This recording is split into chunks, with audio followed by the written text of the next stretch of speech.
Kita orang risau pasal influenza ni. Ni jangkitan saluran pernafasan dari virus tau. Oh, kiranya sama dengan selesema biasa ke, Prof? Betul, Mia. Selalunya start dengan demam, batuk dan sakit tekak.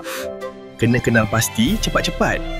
Selain tu, sakit kepala, selesema yang teruk dan sakit badan juga merupakan tanda gejala. Nampak serius juga ni jika dibiarkan. So, kalau bergejala, tolonglah jangan pergi tempat ramai orang. Jaga diri. Dan kalau makin teruk, terus jumpa doktor di klinik berdekatan. Jom tengok golongan berisiko mendapat influenza. Betul ke kanak-kanak bawah 5 tahun dan wanita mengandung ni yang paling berisiko? Ya, betul. Jangan lupa warga emas 65 tahun ke atas dan pesakit kronik seperti kencing manis, darah tinggi, asma dan lain-lain.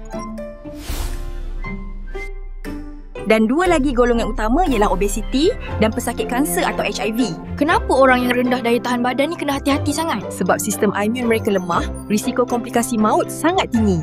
Jadi, korang yang masuk dalam mana-mana kumpulan ni wajib ambil langkah pencegahan. Info ni memang penting gila untuk kita orang semua.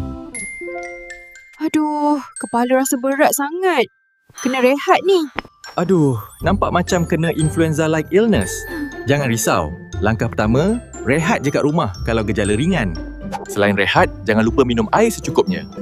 Pastikan korang minum air secukupnya, jangan sampai dehydrated.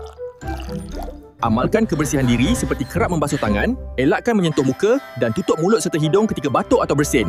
Gunakan mask dan hand sanitizer. Tapi, ada masa korang kena datang klinik. Kalau demam lebih 3 hari atau sakit tekak tak hilang-hilang. Dan akhir sekali, ambil ubat ikut nasihat doktor. Semua tu bantu legakan simptom.